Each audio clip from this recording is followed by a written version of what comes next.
Another week has gone by. Welcome to the premiere of season 6. Can you believe we've done 6 seasons of this? 5 seasons, yeah. Yeah, 5 seasons. Yeah, incredible. Yeah, and Time again, flies. I've got some friendly faces in our favorite bar. George is away on business, so in his place we have Well, we hope so. I'm sure. Titch. You look like you just got off a boat. Yeah, I just came off a farm. Ah, Yeah, I'm getting ready for the next season. what are you? Are you any good at farming? You don't strike me as somebody who would do well in a farm environment. Well, I may not thrive in a farm environment, but I spend most of my time on farms, motivating farmers.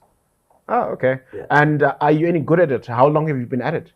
Look, I've been at it for about 12 years in different forms or shapes of farming. Ah, Yeah, and more recently, mostly focused on grain. fantastic, fantastic. I've known this man for the longest time, and I had no idea he had any interest in uh, agriculture. Food. That's quite interesting. Yeah. Anyway, Tinashe, what are you in this corner having? Yeah, well, it's a new season, and we're starting it off with an Al Grey, and looking forward to it. It's summertime as well. It's been a great weather, actually. I don't know what you guys It's think. been so hot. Exactly, which is why I'm surprised. Why are you wearing a cardigan? Is that a fashion statement that is Obviously, I mean, in summer, has nothing to do with the? it's summer, so I'm not wearing a full sweater, but I'm looking forward to this season. It hasn't been that hot, actually. It's been around 23, 24. No. It actually has been quite hot. In fact, it reminds me It that becomes scorching later on in October, but right now it's okay, and I think we're gonna get the first rain. I think earlier this week it was your birthday, and normally on your birthday we get the first rains of the season, and it's been dry. Is that a bad omen? What is that telling us? Climate change. But I'm quite surprised that you remember this. It's been ongoing for the last decade, actually. Every 3rd of October, that's actually when we get our first rains. But this time around, it didn't happen. Is it a And bad it doesn't omen? look like it's going to happen anytime soon. I don't know for the country. I don't know whether it's directly at me. But, Rosh Hashanah, it's a new season. Yeah. I'm looking forward to Absolutely. it. And yeah, let's see what it has in store. Yeah, fantastic. Well, on this side of the table, we always have something much more interesting than tea. And today we are drinking Gentleman Jack, which is basically out of the Jack Daniel's distillery. It is. It tastes like a bourbon and it smells like a bourbon, but it's actually not a bourbon Yeah. because the rules for making bourbon are very strict, and you're not allowed to alter the flavor of the whiskey in any way after it's distilled and put in the barrel. But what the crowd at Jack Daniel's does is after distilling the whiskey, they basically filter it through some charcoal. And it makes it smoother, but it alters the flavor, so it can't technically be called a bourbon. And Because of the obviously- charcoal. Yes, because of that treatment before they put it in a barrel. I'm always amazed at the depth of Fufara's knowledge about the things that matter. Cheers to that. Yeah. Talking about the things that matter, what is the state of the economy?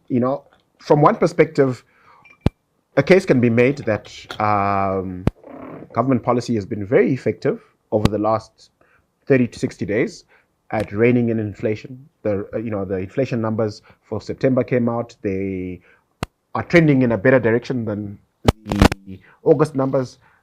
The power market rate hasn't moved that much. On the stock market, you're seeing, the market's actually taken a beating. So are all these positive indicators, or there's more to the story? Well, there's certainly a lot more to it. One could argue that we're stuck in a paradox. One could say that we don't have liquidity, but money supply is actually increasing. So if you look at the money supply, end of July, those are the numbers that we have, the latest numbers that we have. It's $1.2 trillion, and it has increased by 265%. That's annually, and on a month-to-month basis between June and July, it was 7%. And this was with the official exchange rate, it's somewhere around 460 or so. But we all know that now the official exchange rate has now moved to 620. So if you really think about it, money supply is increasing, but liquidity. So money supply, when you measure M0 to M3, what you're really measuring is liquidity, the extent of liquidity, how you can turn the asset. So this 1.6 trillion is M0. So the 1.2, no, the 1.2 is the most illiquid asset, money class that we have in our economy, which is M3, right? So M0 has not been growing as much, and you could attribute it to what the central bank has actually been doing. So I don't know whether you can say that's a good thing or not, because what we're really concerned about is what we term money in the economy. So I'm going to push back a little bit because but I haven't even made my point. No. I'm quite interested to know what you're pushing back. Okay, because you made reference to the July money supply figures, and my opening comments were specific to September and August, for which we don't have money supply I'm data. The point. So maybe what I'm saying. So you didn't get the point. You didn't get the point. But you didn't finish making the point. That's part of the problem. He gets on the set and he thinks it's George. Is that what that seed does? Yeah. The point I made is, in July, money supply was 1.2. And a lot of it was official exchange rate movement. And in July, the exchange rate that they used for 1.2 was 461. Okay, so there's been a significant movement since then. A third. So what do you expect money supply to have done? Right now, if you were to just extrapolate based on that, money supply will be around 2 trillion. So the question that a lot of people would have is, you're saying money supply is 2 trillion, but we can't see the Zim dollars, right? And I'm saying that the Zim dollars are constrained by liquidity. That's a liquidity challenge. That's not a money supply challenge. What we're facing... The two the same though, money supply and liquidity. Please listen. And I said, when you measure money supply... and I said, well, you guys are not even listening. I say, when you measure money supply, you're also measuring how liquid it is. And M0 is the most liquid. And M3 is the... least liquid. Yeah. It's illiquid. So a very good example that one could give is the difference between cash and a check. A check that will be good in 7 days' time and cash that is good today. Are they both money? Sure. But one is more liquid than the other. So what we're facing is a liquidity trap, right? Where we don't have liquidity. But it does not mean that money supply is not increasing. Actually, money supply is increasing and has not stopped increasing. Now, the question is, when will that money that was illiquid become liquid? That's a more important question to ask. Actually, I'm confused. Okay. So, money supply has increased. Inflation is said to have gone down. Exchange rate has continued to deteriorate. There is talk. It's been flat over the last 3 weeks or so. When you say inflation has gone down, what do you actually mean? Well, I'm talking about what I'm reading on the CPI. What's our inflation rate right now? Actually, that's a good question. As soon as you asked that, I realized the folly of my statement, because actually I need to calculate inflation, which I will. But still, my point. So what you're saying is that look, it's still quite high, but it's lower than it was in August. By? Not a hell of a lot. By 5%. It dropped by 5%. Not in this hyperinflation environment. It means nothing. Absolutely. But we're in a high inflation environment. So and for you to but I think CPI is a lagging indicator. I think a more salient indicator. Yes, I hear you. What I'm saying is, I think the CPI figures are lagging. I think the more salient indicator is what's happening with the power market. and the power market has been flat over the last 3-4 weeks. And the power market is a leading indicator. So it's quite surprising because after 5 seasons, you think that we have a better appreciation of what inflation is, and the way you guys are discussing it just shows me that we have not done a good job in explaining what inflation is. You mean you haven't done a good job? This is your opinion. You haven't done a good job of explaining. But anyway, unpack it for us. So if somebody says that the exchange rate has been flat, so there hasn't been any inflation. No, that's not what I'm saying. I'm saying it's a leading indicator of... No. So the exchange rate has been flat. Yes. So what does that mean in terms of inflation? It means that it's an indicator to me that it's slowed down. It has slowed down. Yes. So at least that's a better way of articulating. What so we're still in a hyperinflationary environment. We're in a high inflation. We're not even hyperinflation. We're in a high inflation environment. When you're in a high inflation environment, any respite, yes, granted, might be seen as a good thing, but the real issue is you're in a high inflation environment.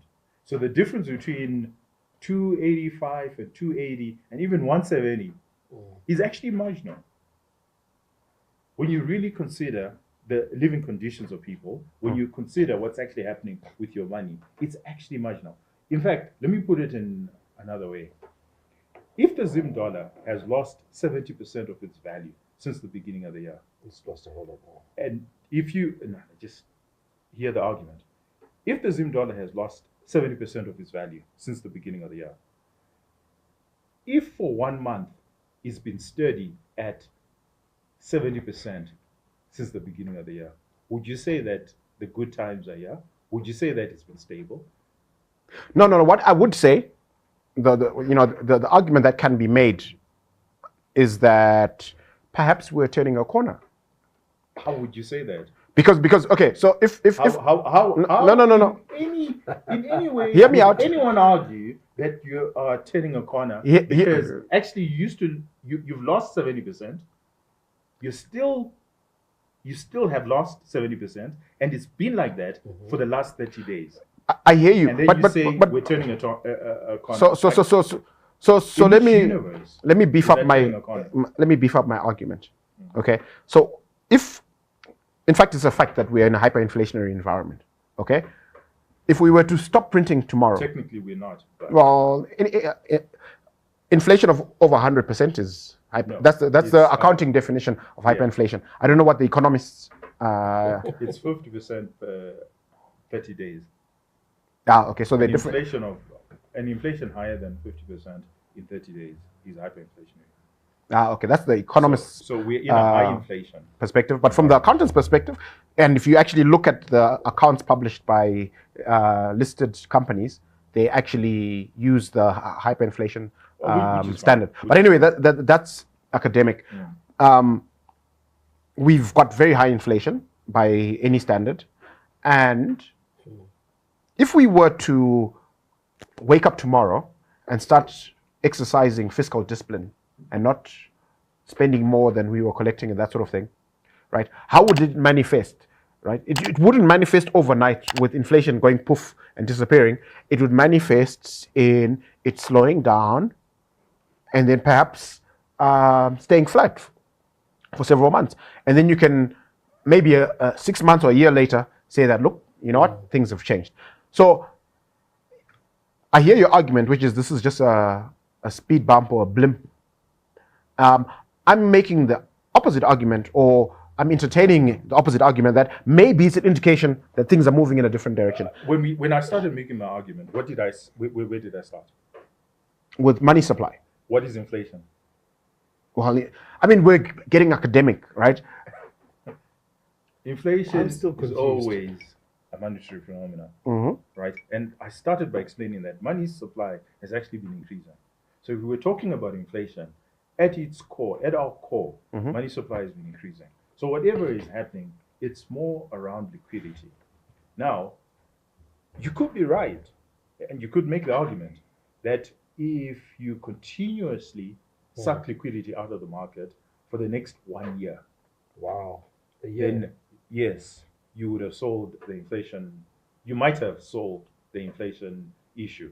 And I will say that actually that's not true, because what you're sucking out is liquidity, but you're increasing money supply. The exchange rate is moving. So what you need to make sure that your exchange rate is not moving. You've got the right policies that ensure that the exchange rate, the official exchange rate, is not moving, and you're sucking liquidity out, and you do so sustainably for over a year, and you hope that you still have an economy after having done that for a year. So, this is, if you're a guy that loves the circus, this is a guy. What Bangujga and Tuli are doing, those clowns that are juggling, they're on a spinning rope or wire, and they're still juggling, balls, and they think they can do this for a year.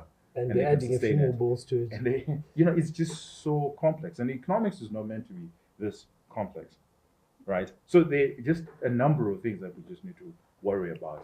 And unfortunately, the core economy, and we see now that is actually affected aggregate demand, right? Yeah. That while they're sucking liquidity out, but exchange rate is moving, interest rates are high, and aggregate demand has fallen substantially.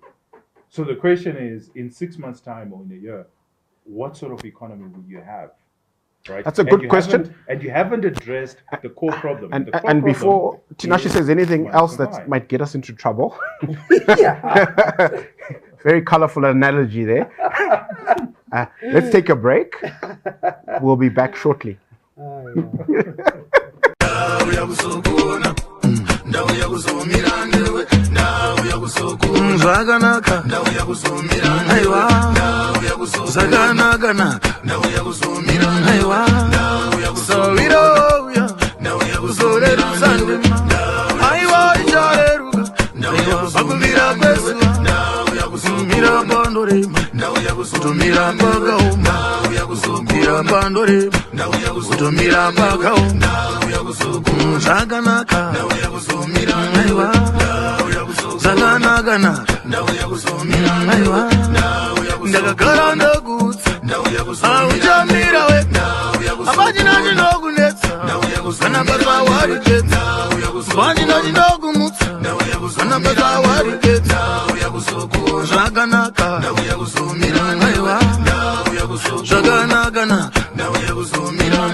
Welcome back. Have you managed to powder your nose? And do you promise in this segment to use more polite analogies that are less likely to get us into trouble? Anyway, another interesting development over the, since the season 5 finale is the stock market. It has taken quite a beating. I mean, it went to as low as about 1.4, 1.5 billion. It recently bounced back a little bit to about 2.1 billion. But to put that into proper context, earlier this year, it traded at a valuation as high as 8 billion. So what do you guys as economists make of that? Well, I think you have to tell us a little bit more about this, right? That's your market. That's my market, so I have a very tell us exactly what this view. Means. I think maybe we should ask the questions, and you give us the explanation. Look, what I do think has happened is that in this particular instance, government policy has been very successful.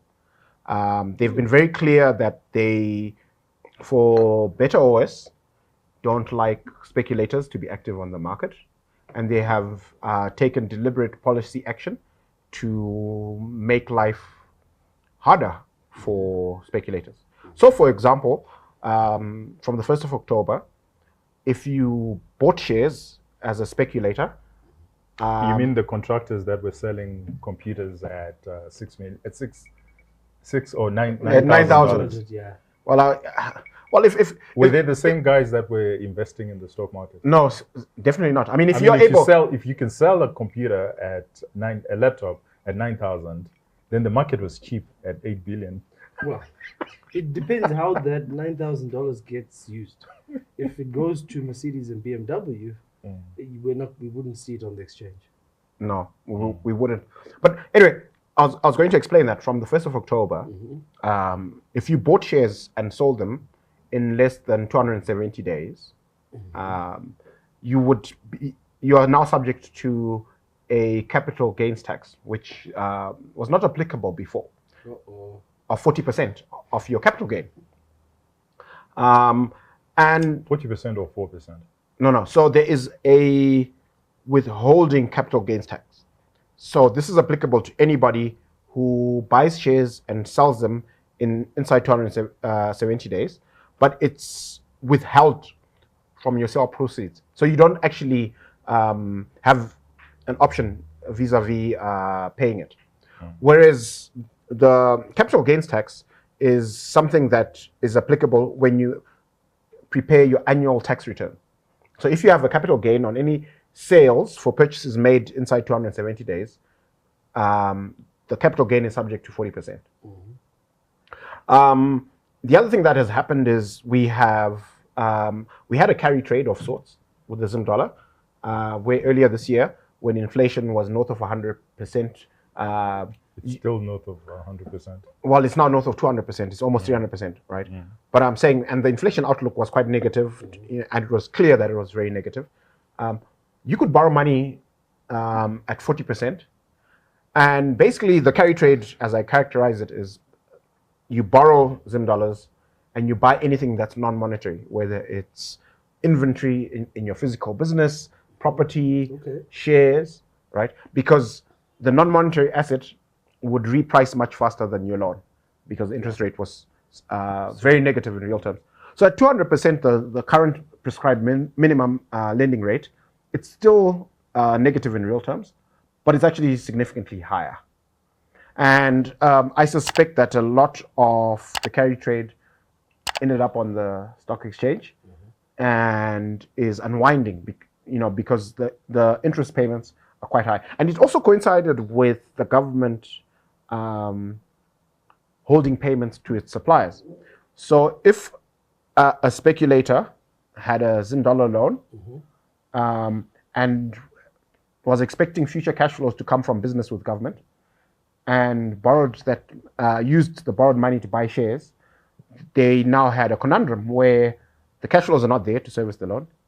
The loan interest rate has gone up from 40% to 200%. So the loan is actually growing much faster than you would have originally planned for. So you're in trouble. And a lot of companies in that position, I suspect, were forced to sell at any price they could obtain. And I think a lot of the selling pressure came from that universe. And as those changes were announced, people who came into Zim dollars felt less comfortable parking them on the stock market, because the regulatory risk in terms of potentially waking up one day and there's an announcement that's negative for your portfolio went up, right? Whenever there are changes like, the capital gains tax, like the higher interest rates, So, you know what, you've been going on, maybe we need to ask a bit of questions here. How much of the 8 billion to 2 billion is real? So everything that you say, one would assume that you're talking about real money. But when the market moved from, let's call it 4 billion to 8 billion, and it doubled, how much of it was just prices going up, paper prices going up, and not necessarily money changing hands? That those were just BS and not necessarily real money that actually changed hands. So the volumes were high. So the price changes, and then you make a good point, because if prices move on thin volumes, the theory tells us not to take the price movement seriously. Yeah. Right. But when prices move on very high volumes, then it lends credibility to the new price levels, and these movements have been off high volumes, so they're real. Or you mean from 4 billion or from? So when the market was trading at 8 billion, you had significant money changing hands at those levels. The volumes were quite good. And outside of CBZ, that went, because that then ties in with government contractors. Well, so outside of anything that involves government contractors, how much was it from the market? Because government contractors are not suffering from high interest rates.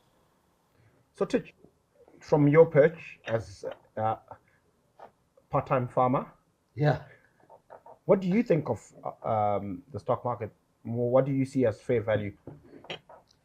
I'm a bit worried about how much value has been lost in such a short time frame. So when I look at that rapid loss of value, the flip side is I don't know how quickly we can recover that value. And I've got a sense that it might be years until value returns. At the peak for the ZSE would have been about 6.5 billion, 2013. George was almost 9 billion this year. No, you're saying in 2013. In 2013, yeah. Well, in the dollarized era. Yeah, and the macro conditions were vastly better than they are now. So when I look at the ZSE now, it could be a long, hard slog, possibly another 5 years until we get such an opportunity to see that value again. I know you were suggesting earlier that a figure of 4 billion, yeah, that could be fair because that would have essentially you'd have doubled your money. But the true fair value for the ZSE, in my view, would be anything in the order of 5.5 to 6 billion, because we would need 3 or 4 market caps that are essentially above $1 billion, and we already know who they are, and we need to see them restored to their $1 billion status, and essentially they would be 60% of the market. So for the longest time, I actually liked the 2013 watermark, 6.5 billion, because it was dollarized and there was net inflow of capital. Kind of consensus that the country and the economy was doing quite well. But I think that watermark has some challenges from today's perspective in the context of the changes that have happened on the ZSE in the last 2 to 3 years. So, for example, Old Mutual and PPC are not there anymore. Padenga has moved from the ZSE to the Victoria Falls Stock Exchange. And some of the businesses that are there right now that were there in 2013 have grown quite a lot. So if you look at a business like Simbisa, they've added a whole bunch of counters in Zimbabwe and in their regional businesses. Delta is doing more hectoliters. They've got a Chibuku business in South Africa. They bought a business in Zambia. So I think that comparing market valuations today with 2013, it becomes less apples to apples comparison because of those changes.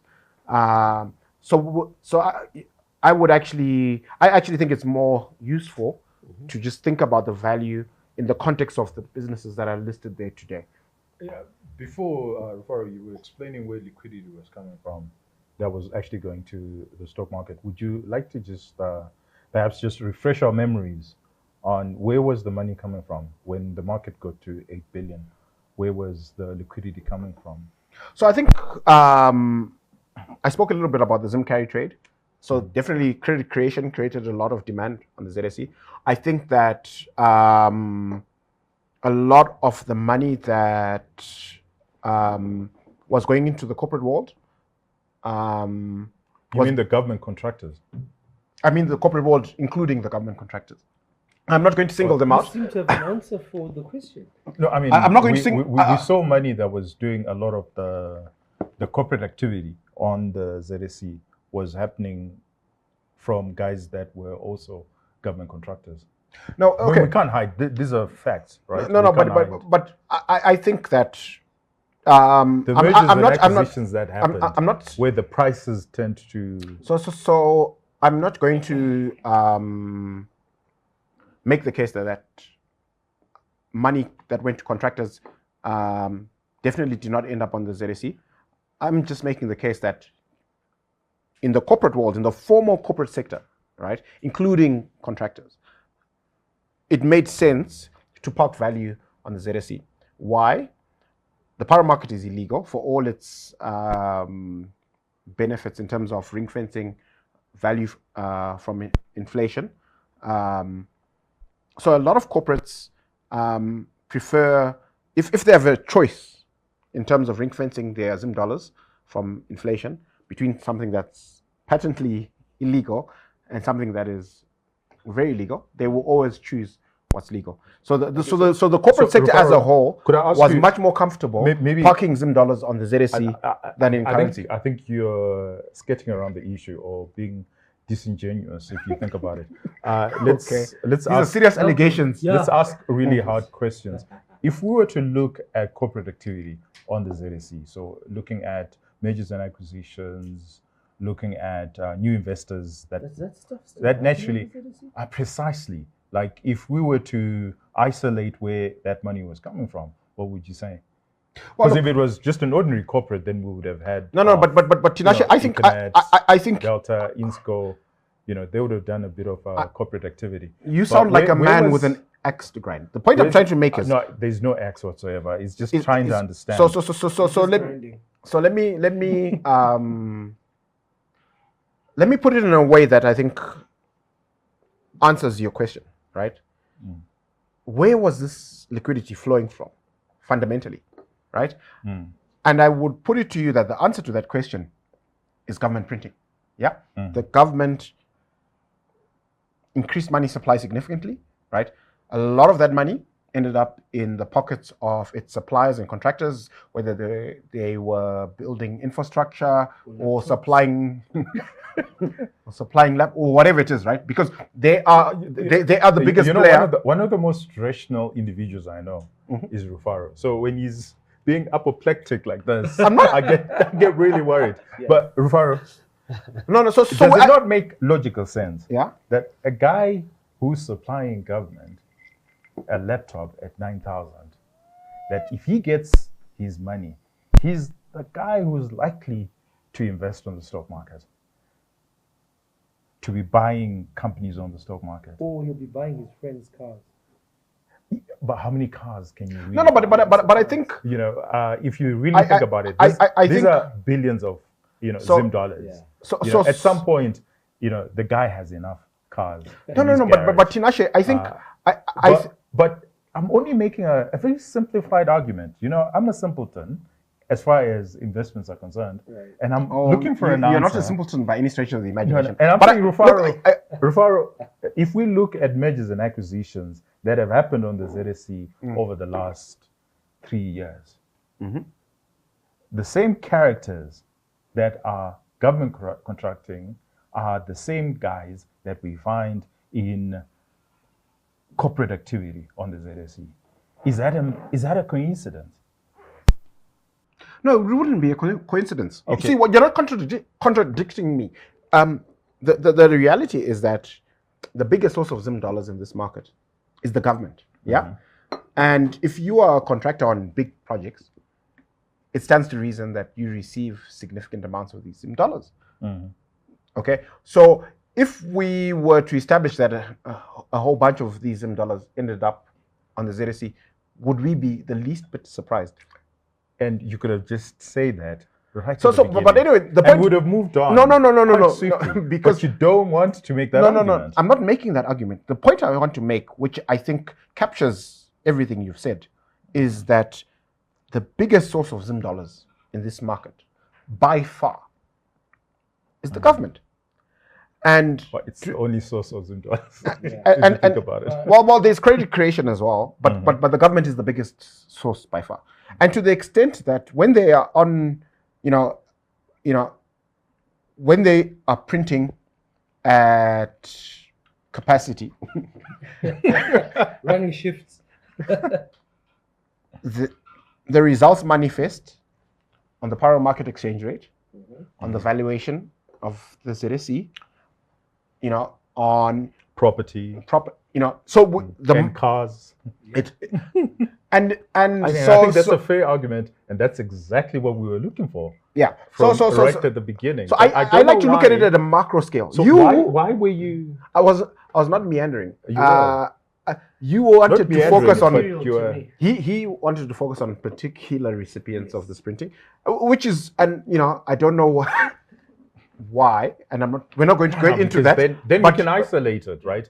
I mean, it goes to reason that a guy who's selling, because you know what you're trying to do. You're trying to connect the dots. That a guy who's selling his laptop at 9,000, if he gets his money, he's the guy who's pushing all the assets in our economy to a higher valuation. So asset inflation is primarily coming from government. And I think that that's a very important point to make, because your other argument, as far as I'm concerned, doesn't hold water. That there's no one who's leveraging when the market is valued at 8 billion.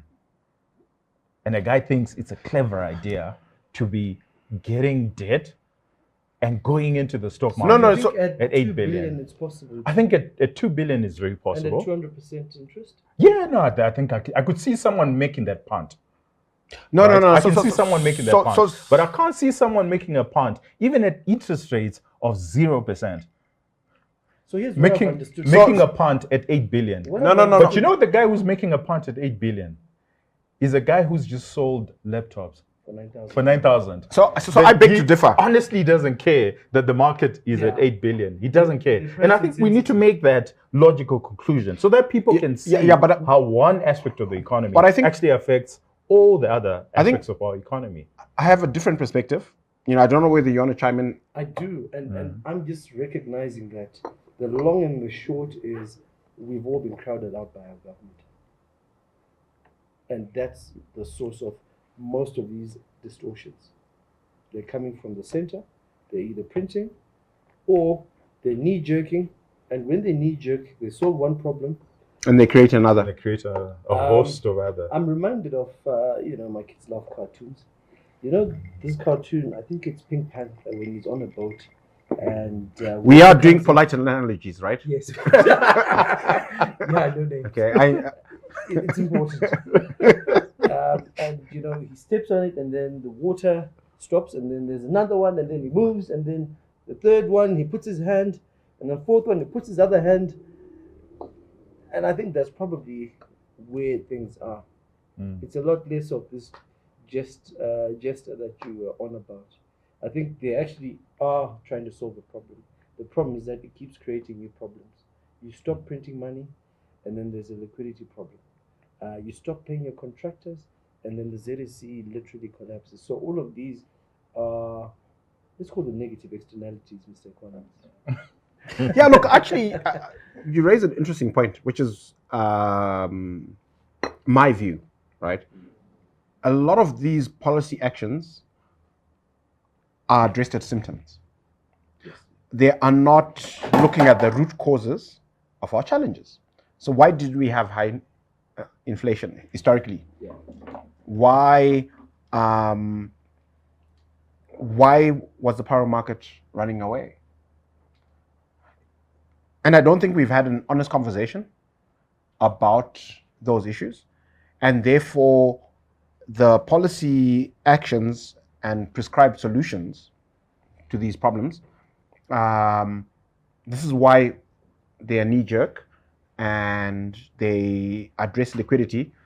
But I think the point that he made early in the show is that it's not sustainable, right? You can't be on a tightrope juggling for 6 months. You can pull it off and entertain a bunch of people for a minute or two, but it's not sustainable. And so I suspect your outlook is still negative for inflation for the rest of 2022.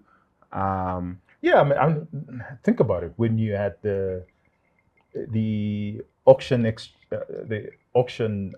introduced in Zimbabwe, remember inflation actually came down for about a year, right? And everybody thought that good times are here. But we always knew that fundamentally the underlying economy was not working. And unfortunately, we were worse off because, we spent 3.5 billion, we wasted 3.5 billion, and we've got nothing to show for it. It's a similar case now that, they can hold off the liquidity, because money supply is still increasing. They can hold off the liquidity for as long, and it will seem like, the sea or the ocean is calm. But this is the calm before the storm. And eventually, when liquidity comes in, it will be, it will just push everything. To your analogy, then all the little holes in the boat will just blow up. And I think that's where we are. And I think that we're better off just addressing the core issue, which is economic, because inherently we're also cash dollarizing. That's the other thing that we're doing. So is that a bad thing, though? The economy, the cash dollar economy, is much smaller than where we are right now. So if you think about it, that's why the economy is actually contracting, and there's far less demand in the economy. Because if you continue with these policies, what's going to happen is when you get to the other door or to the other side, you're going to have a very small economy. So was it worth it? That's what we just need the right principles. I think we need to pursue that. This question of, number one, are we not better off if our economy becomes more dollarized?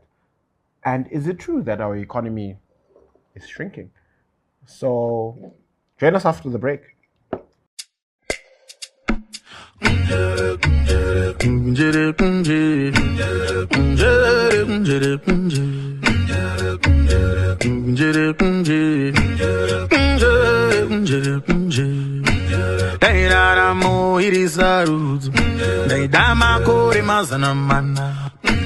Sawira huya timborangana, timboronga tichinemkana, handirambe isheni novuma, kana mati yangu nguva yagwana. Sawira huya timborangana, timboronga tichinemkana, daita isivara mangwana, taingovunza ndewani mukana, dainda isivara mangwana, taingovunza nderani jana. Sawira huya timborangana, timboronga tichinemkana, sawira huya timborangana, timboronga tichinemkana, daita isivara mangwana, taingovunza ndewani mukana, dainda isivara mangwana, taingovunza nderani jana. Sawira huya timborangana, timboronga tichinemkana. Welcome back. Titch, we've done quite a bit of damage to the jack. Yeah. Your opinion? Well, firstly, Friday Drinks is definitely an appropriate name. But Tinashe might have some reservations. Well, it's really a matter of his choice. If it was up to Ranga, it would have a different name completely. Yeah, basically. It would be like tea time or something. Yeah, but you know what? We've done damage to Gentleman Jack. Maybe we've been damaged. I don't know yet. But what I can say is... Would you accept that you are alcoholics? I mean, think about it. It was a full bottle. It's almost half. I think we were talking about definitions earlier. And you were harping on about inflation, high inflation, etc., etc., etc. Hyperinflation versus hyperinflation. To use the term alcoholic, I think, would be extremely generous. Impetuous. No, it's not pertinent. No, but we have a different perspective. Okay. We like to think of ourselves as recreational drinkers.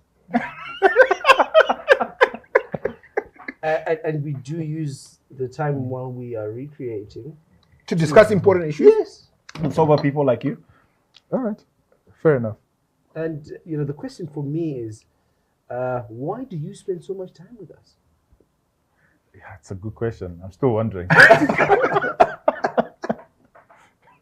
So, getting back into the conversation around the economy, I think we were discussing the fact that the US dollar economy as a percentage of the Zimbabwean economy, so you have this US dollar segment and the Zim dollar segment, and I think the US dollar segment is expanding at the expense of the Zim dollar segment.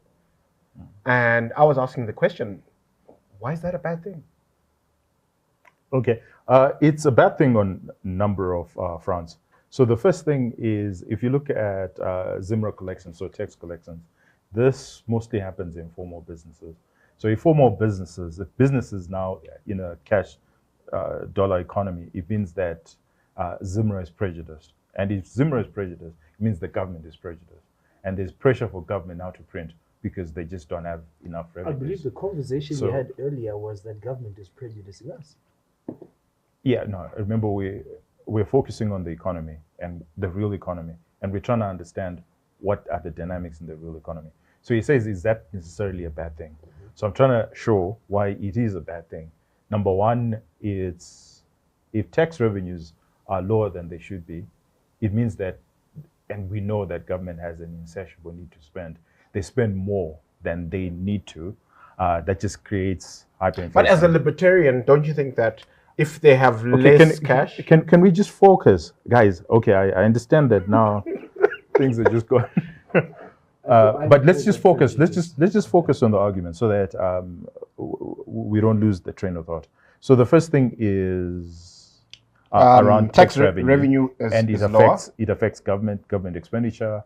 Government will not be able to pay its salaries. If you think about, if you think about the 2% tax, mm-hmm. right? That is really incumbent upon formal transactions, and if those formal transactions are not happening, it means that the 2% tax is just insignificant. And if you think about it, the 2% tax was contributing 11-12% of our tax revenue.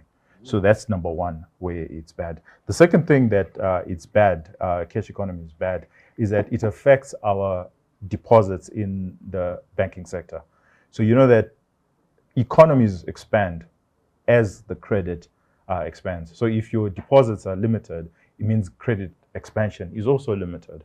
It means the amount of money that's actually available for lending is limited. And that actually constricts the economy quite severely, if you think about it, because we are a credit economy and we rely on credit. That's the second thing. The third thing is a lot of our creditors, and now we've got quite a significant chunk of creditors, rely on a growing economy, not on a declining economy. Mm-hmm. And if it's because they lent money to us on the basis that the economy was going to grow. So if the money is not growing, then we are unable to service their loans.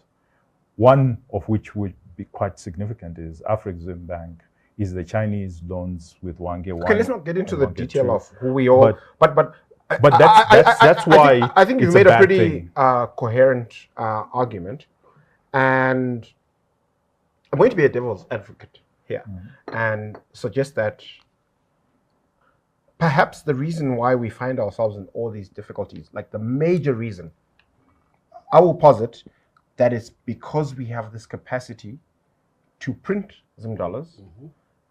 behave in a fiscally indisciplined manner, and create all these problems.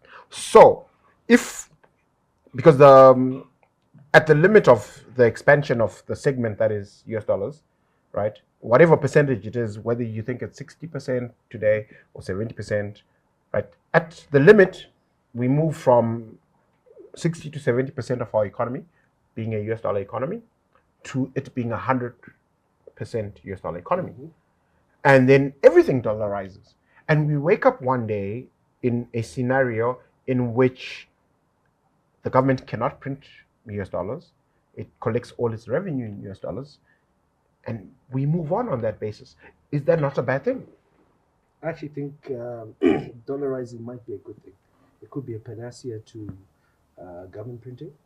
It could also be a panacea to the way we handle our foreign relations, because maybe we're not doing enough because we feel that we can take it out without them. We can sponsor elections, we can sponsor activities. If we got to a point where we had a hard landing, it might actually force a lot of the right decisions which we keep talking about. When will they happen, if at all? And I think that would be the virtue of going the dollarized way. In any case, you do know that whenever a country dollarizes, it is extremely difficult to go back to the local currency. We've done so. and we are struggling with our own currency. And at this point, amongst several other solutions, I think dollarizing will be one of those hard landings that forces the decisions that we keep. We might have to change our pastime if we dollarize, because all the right decisions will have to be taken. I think I only differ with just one thing, which is it a panacea? I don't think that it's a panacea, but it's certainly the first step. I wouldn't go with the dollarized economy. With a currency board. I would go with a currency board. Is that a panacea? No, it's not. But what it does is it just creates the hard, a hard budget. It creates a non-discretionary monetary system, rules-based monetary system, rules-based budgetary system, which addresses rules already. Don't we reform it? No. Right now we're running under a discretionary monetary system, a discretionary budget. Condonation and all that. Exactly, and supplementary budgets. That's a lot of discretion to the government of the day. And unfortunately, we must say this: the government of the day, or whoever is in charge, has been quite incompetent. At least for the last 42 years, we can actually say that they've been incompetent. So the incompetence has actually cost the economy. But one way in which we can control, so that we don't rely so much on individuals. And Mtuli has my full respect. If you think about John Mangujga, he's got my full respect. I mean, these people are economists, and they're dedicated to the science. But unfortunately, there are other forces, other political forces that we have to grapple with. And I think that in my world, right, and it could be a fairy tale, but in my world, the first thing that you are given to believing in fairy tales, but yeah. So in my world, the first thing that we just need to do is to accept that maybe in the next 20 years, we'll have seriously incompetent people in these positions. But their incompetence will not ruin our economy. So, okay. And how we do so is just creating rules around non-discretionary monetary system, a non-discretionary budgetary system, where you just stick to the rules. So once you stick to the rules, you rely less and less on who the minister is or who the president is. So I think it takes great leadership and great foresight to realize that actually it shouldn't be about the individual. We shouldn't care who the minister is, but we know that they don't have a credit facility with the central bank. It's not there. They cannot do that. So I'm going to push back on a bunch of things. That's, to me, would be the first step. So if we're in agreement, if I may, sorry. We're not in agreement, which is, but carry on. You're saying a currency board would be a better solution than dollarizing. Yeah, it's one of the same, but the danger with just dollarizing is you haven't created any rules. Sure, but right? And you haven't protected yourself. You've opened up yourself to what can happen in 2014. We're actually more dangerous to ourselves. Yeah. So you guys are going down a rabbit hole. We're just moving in cycles. And what I'm actually arguing is let's create the rules that are more sustainable. Yeah. So I like his argument, and I want to push back a little bit because sometimes I think Tinashe may be conflating competence or incompetence with a philosophical perspective, right? So what I mean by, and I think it's a perfect segue into a philosophical discussion around what the overarching thesis for the way we run a country should be, right? Because I think that. But could I say something? I like where you're going, but I just need to push back just slightly and say that if you've got the highest inflation rate in the world, and you've entered hyperinflation twice in a decade, and you've changed currency 5-6 times, and nothing seems to be working, can we correctly characterize it as incompetence? There's nothing philosophical about it. There are people, there are socialists that we totally disagree with, but they're competent, right? Yeah. Yeah. So I think that what has happened to Zimbabwe in the last 30 years, we can characterize it as incompetence. Look, I agree. I've often made the case myself, okay, that we've done a really poor job of running the economy, and the outcomes have been quite unpleasant. But I think that, so if you unpack the outcomes that we all agree are quite negative, right? The question is it because of a great strategy that makes sense, that we can all agree, that has, where the execution has been appalling? Or is the problem actually at a strategy level, where the thinking around how an economy should work is wrong to begin with, and the execution doesn't matter? Because once you get the strategy wrong, you're going to have horrible outcomes. And so the point I was trying to make is not to say, look, these outcomes are better or are not great. The point I'm trying to make is the reason why we have suffered these horrible outcomes is because fundamentally the thinking at the top over the last 42 years, or even going back to 1965, is actually problematic. Actually, interesting. So our problem, from, I'm listening to both of you, our problem is not strategy, because we've had all sorts of strategies. We've now got NDS1, we've had ESAP, we've had all sorts, STIRP, you name it. Actually, our problem might actually be philosophical. And it's that training we might have picked up in Russia and China at the height of the Cold War, because a lot of what we're expecting at a philosophical level is libertarianism, is capitalism, which has never been part of the philosophical thinking of the leadership in our country. Okay, so we're facing of communism. I would break it into two streams of thought that we need to be very careful about. So the first one is our governance structure is created in an executive presidency, for example, that puts a lot of power and decision making in the presidency or in the executive, right? So the executive could very well be two different kinds of philosophy. So the executive could be China, or the executive could be America, right? Both executive presidency. But if you think about it, different ideological positions, but competent individuals running the executives in China, running the executive in America, right? There's a lot more discretion in China than there is in America. Believe it or not, people don't realize this. What I mean is, you're limited to what you can do economically in America. A lot of it. So, for example, debt ceiling. There's no debt ceiling in China, but there's a debt ceiling in America. So what it just does is the executive now has to go back to the people and say, well, I think we've messed up, and we need your grace. Whereas in Zim, if you think about it in Zim, I'm saying that that's a level 2 discussion. There's a level 1 discussion where we're just saying, this shouldn't even be there. This level of discretion should not even be there. And I give you one example, which is a government overdraft at the central bank. The Chinese don't have it, the Americans don't have it.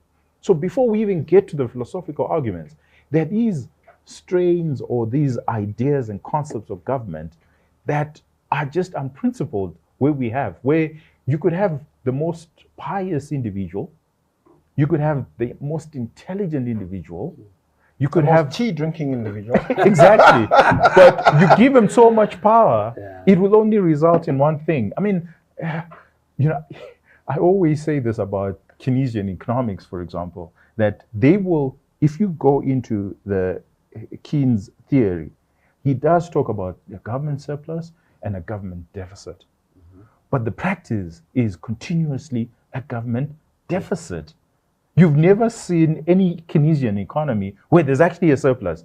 Then you're like, oh no, that's being true to what Keynes actually argued for, which is, in good times. He's going down a rabbit hole. No. And the producer is jumping up and down about. Okay. So let me finish up. What I'm trying to say is, even under Keynes, where you have a particular thought, he actually does talk about a competent government is in good times, it will have a surplus, and in bad times, it will have a deficit, right? But in practice, we only have deficits. So in Zim, before we get into the philosophical arguments, there are these basic tenets of a political and economic system that are just not in place, or where we've given ourselves too much discretion. And what we need to do is to sober up, go to Alcoholics Anonymous. Anonymous. We don't need to sober up. I don't like this analogy. This is does he want to be cut create off? and we need to create these rules because we have been misbehaving for a very long time. And we've picked up these habits that are just not good for us. So it's just getting back to the discipline before we get philosophical. It's just the discipline that we shouldn't have an overdraft facility. Look, right now, what do you think the TB rate is? I mean, you're talking about interest rates at 200%, but what's the TB rate? It's a fantasy rate. Exactly.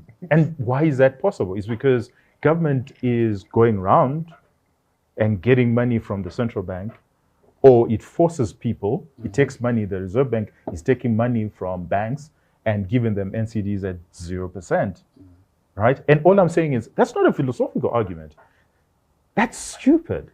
So the first thing that we need to do is get the principles right. You can't punish a borrower and the biggest borrower is not punished. So I'm listening to you and I can tell that I you are must- looking for a painkiller when you need to take an antibiotic. So I'm going to Awesome, Jack. make it quick.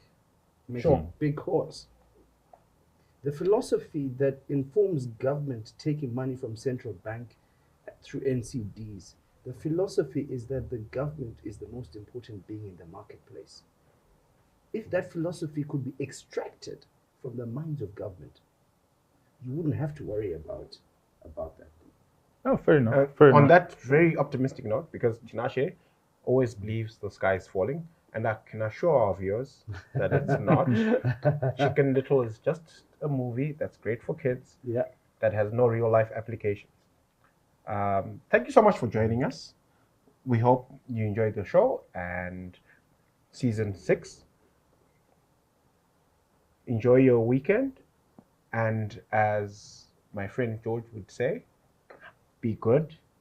If you can't be good at it. Cheers.